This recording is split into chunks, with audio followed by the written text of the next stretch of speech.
Welcome to this edition of the Million Dollar Mastermind podcast. This is where we pick the brains of high achievers from all walks of life and get their hard-earned, real-world insights on winning. I'm your host, Larry Weidel. What was it that caused you to realize these things and where, like, the light bulb you started to see and understand these conversations and these things that were happening that you'd been around but had kind of flown over your head? I was lucky enough that Facebook was an incredibly transparent environment where leaders talk to one another. And as a young leader in a room of 50 other leaders talking about performance many times a year about their teams, I was shell-shocked to see and experience that firsthand about how people talked about budgeting and performance and who's doing what. And you talking about the artful side. Someone could have performed incredibly well, but their team doesn't like to work with them, right? Yeah. So that caused a big problem. And I listened to a lot of other people who had been doing it for a much longer time than I have. And I think sometimes I accepted the reality, right? I wasn't there to change the system. I was there to navigate the system and also to help my team navigate the system. So helping them understand how the game is played is sometimes the biggest challenge. Yeah. Now, as you and what caused you to get restless? How did you make the transition? Because you were in a pretty secure world. You were doing well. You're in a situation where they valued high performers, people who could get the job done. They rewarded them and probably gave you a lot of discretion on your time and things like that. Why did you get restless? My son was being born. So this is going to sound ironic to probably most people because it's probably the opposite of what a lot of people would do. But I always had that entrepreneurial itch to go build something that I was really proud of, and that work-life balance that I really wanted, especially given that I didn't have that relationship with my dad. When my dad became a parent to myself, I think he was in his mid-50s off the top of my head, if I'm doing my math right. And then obviously he got Alzheimer's later in the car accident. And there was just a lot of things where I wish if things were different, I had a different relationship with my dad. And it's not at his own fault. It's just the way that the world worked. Yeah, life. It's life, right? And so for me, I wanted to be a more present father at the time. That was real. And it's even till today, right? That's a big, big focal point for me is my family. And my wife and I it was, I think, April, and my son was being born within the next 10 days is what they were telling us, right? It was right on that cusp. And I was like, if I'm ever going to go take a jump and a leap of faith and go build something, it's only going to get riskier. So why not go now? And, I probably jumped too late, if you ask me, but I jumped, right? And I made the switch. I'd also been at Facebook for 5 years where I think I had learned a lot, but I'd also, I think, met maybe this is the max that I could adapt to in this period of time. Yeah. Where I was looking for a change, motivated by the fact of being a father. I was like, yeah, let's leave this comfy golden handcuffs, large 6-figure comfy job and go start from scratch in the middle of being a father at the same time. And in retrospect, obviously it worked out decently well for at least how I would define what I care about. But it was a very terrifying decision at the time. Yeah, I've made those decisions and then not had the realization hit me for 6 months later after it was too late to back out. Yeah, it goes both ways. Wake up in the middle of the night, your eyes pop out of your head. What have I done? And then, the good thing about that is you say, well, it's too late now to worry about it and go back to sleep. So, but agreed. It helps to be young when you do these things because there's really more reasons not to do it than to do it if you're going to be rational about it. And the older you get, the more rational and the more that's why the riskier thing comes in. It's harder to talk yourself into the longer you let it lay there. And you go. Well, I was going to say, I think that's a big part of it, right?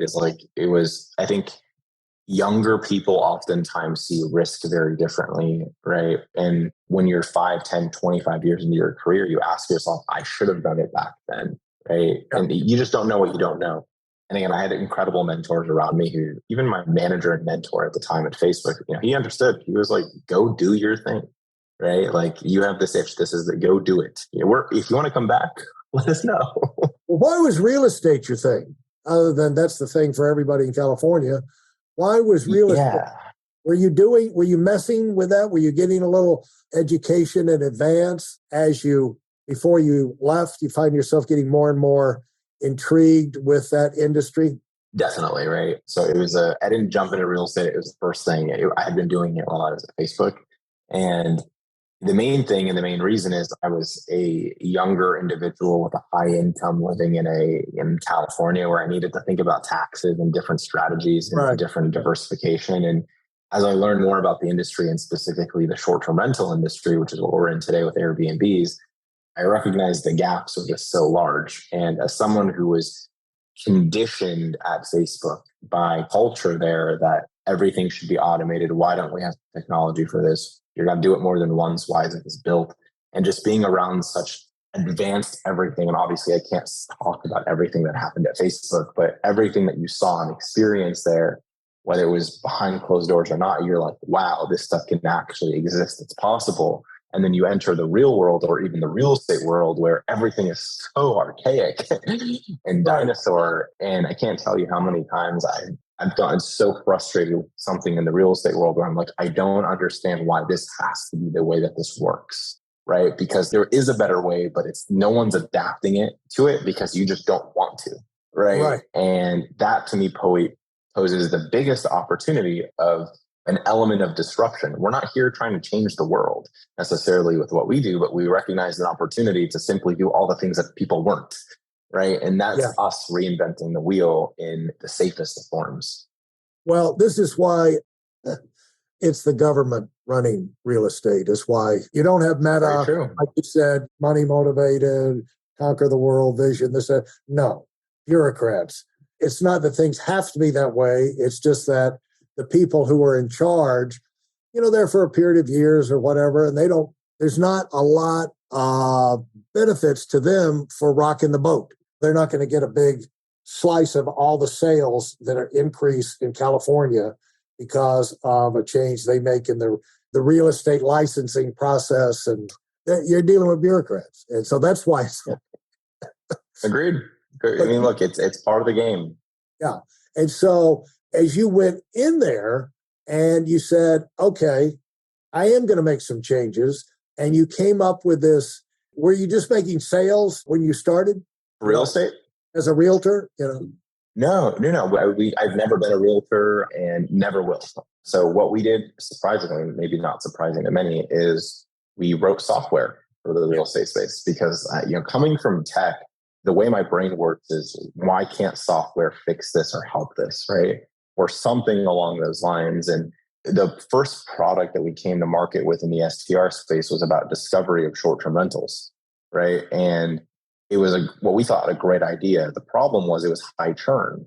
It was most people aren't looking to buy 10 Airbnbs tomorrow. If they're going to buy one in their lifetime, sometimes many people are happy, right?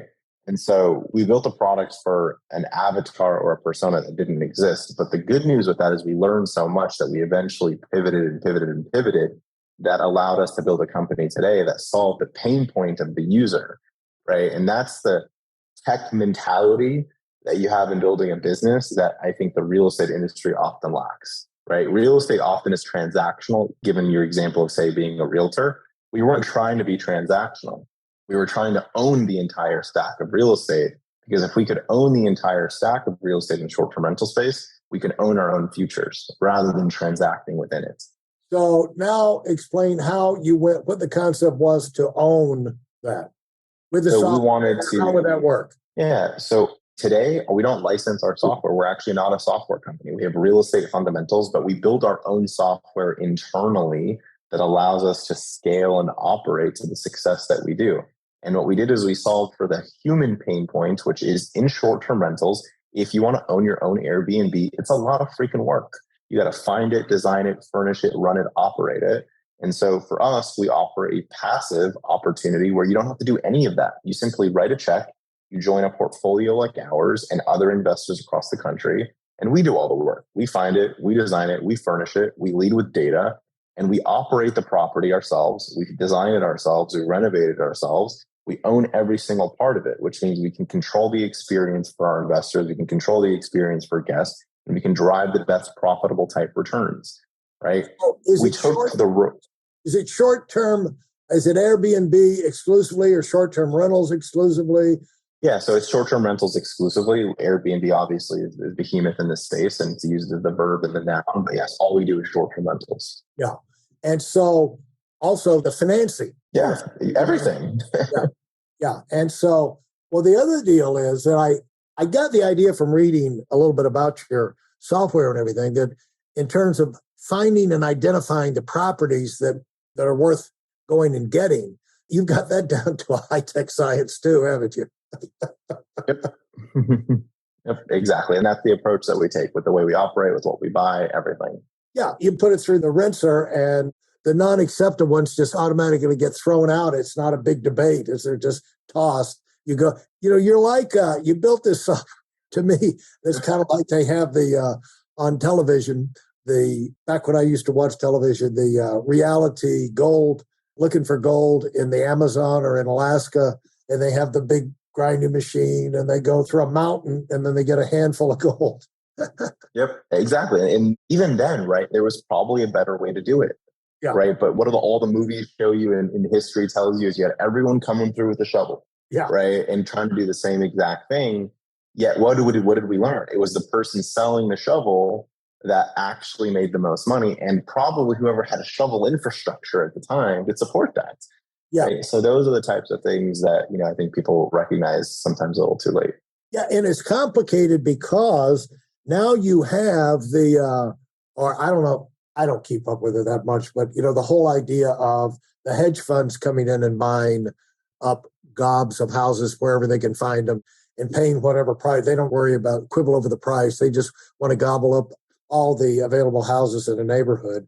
For you to be able to go in and sort through that with a lot of times you're going through leftovers, it would seem like. Yep. Well, to the retail investor, yes, but that's why we built software to better identify markets ahead of the curve.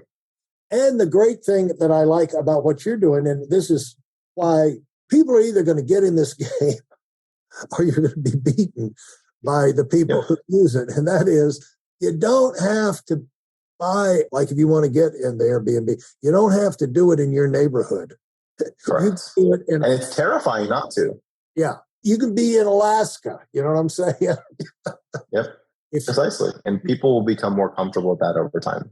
And so you grew this thing. Talk about the growth of this idea. Yeah. Whenever you have a new idea, it's like, I talk about this every day with people. It's just like everybody's against you. You hear 1,000, 1,000,000 no's. And then when you break through, it's not going to work. It's a terrible idea. It's not going to work. It can't work. And then when it works, it was like, well, right from the beginning, I knew you had something. I always believed in you. I always thought you were going to make it big. Everybody turns around. It's like, it's a terrible idea until it's not.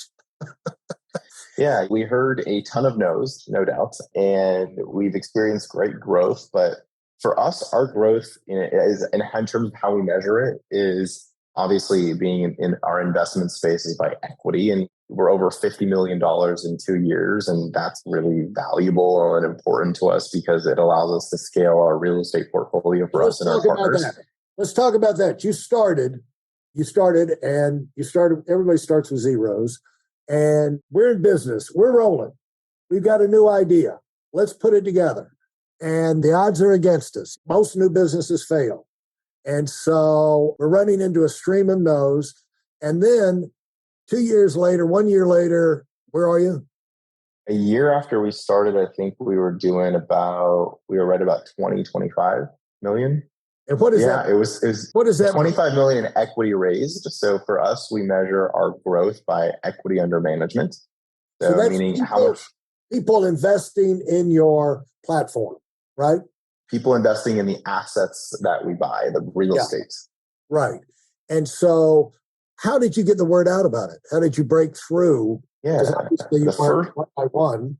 No, the first thing we did, which I think a lot of people do, is friends, family, colleagues, people that you hustle and bustle and do podcasts like this and try to get the word out in every possible way. And when we first started, we went through our iterations, and it wasn't really until like October of 2021 where we really hit wow, this could really work, because we raised, I think, like $6 million in that month or in that period. Yeah. And we were like, oh, maybe we're onto something. And then as the next year would come up, we'd end that year at about 37 in aggregate in total. But we continued to just hustle, to be quite honest with you. And I think our time in tech helped us in thinking about how we can growth hack an idea on the cheap. And today we grow in more sustainable methods, right? Because we're a little bit more of I think we're still very early, but we're more of a mature company than we ever were, obviously, and we'll continue to get more mature over time. But we added strategies for sustainable growth today that we couldn't do last year or the year before because we didn't have the money or didn't have the people. Yeah. But I think the biggest thing that allowed us to grow was really our belief in the people that we hired. I think our team is the best in class in what we do. And I think that's a big reason why people even invest with us, is they believe that the people here can execute the vision and mission that we are after on a daily basis. And we're incredibly passionate about it. Thanks for listening to the Million Dollar Mastermind. If you felt there were any valuable takeaways from this episode, please take a minute and leave us a 5-star review. Your feedback is important and really helps us get the word out to a wider audience. Remember, we have a valuable webinar that is absolutely free. Register for it right now at weidelonwinning.com. Thanks for listening.